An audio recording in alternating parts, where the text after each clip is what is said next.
actually like the slide of the cow. It's very nice because it's the area I want to zoom in the next minutes.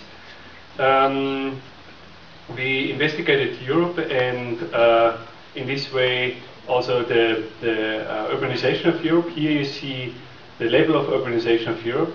The red areas is where people live at least within 1 hour of a city, and this is actually the Alps, and this is where our kind of unurban dreams are reflected to. This is the least dense populated area of Europe, let's say in the center of this urbanized area. And it's kind of a dream world, and it started out actually with Sound of Music. It started out much earlier, but Sound of Music is, I would say, the high point of selling the Alps, of this total utopia where we are free and happy all together. What we're actually practicing now, the Alps have 120 million visitors per year, opposed to 12 million inhabitants, so there's 10 visitors per inhabitant. And I actually would go so far to declare the Alps as the Central Park of Europe. And here you see Europe not as a continent, but as a city, with a clear center where the official institutions are, where we are now more or less. And the center is a little bit bigger, it goes down to Frankfurt and Strasbourg.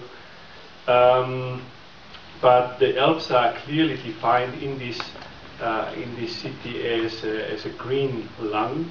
And now there are several points to support this theory. One is that the Alps are surrounded by the cities with the highest quality of life.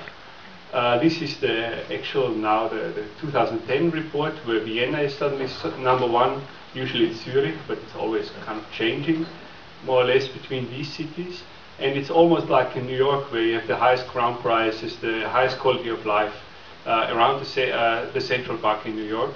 The same happens in Europe. Here you see a section for Europe, for the city of Europe. And of course the topography caused this unique situation. It was not planned, nature planned for the planners, more or less. Here you see an outside view from where you stand in let's say, at the edge of this huge city, and you look into the Central Park. This is, let's say, in the Central Park then. Funny enough, it's very easy to advertise this Central Park. You just have to glue your logo on it, on an image, and then it's done. It's really, I mean, I don't know any simpler version of advertising. The question is, of course, how to hide all these 120 million people and to still sustain this dream world. The easy answer to it is actually just to multiply what you have. And these, they look quite old, but they are 3 years old. And these chalets, and they are actually a copy of a dream, of the visitor's dream. This is actually not. These are the people who live there, and that's how they would live in these kind of cottages. You see, very uncomfortable. You would say, no pillows. And an open fire. So this is actually the inside of these cottages. High comfort. You're totally. This is not photoshopped or whatever. This really just took exactly the promotion photo from these cottages. But it is funny. But I think through declaring it as a park, the Alps as a park, it's totally logical, and in a park nothing is authentic, so we cannot expect any authentic element in the Alps, because everything is already designed.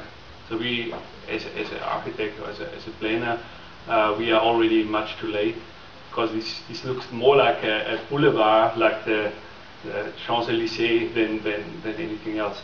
This is also interesting. These are the more greener areas. The protected areas are nature resorts or these kind of areas. So most of the surface, I would say 60% of the surface, is already defined, is already designed. So the very light green is still the open area, which is not declared officially as a park.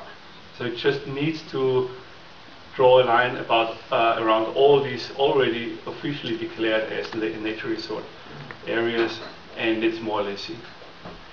That was it, and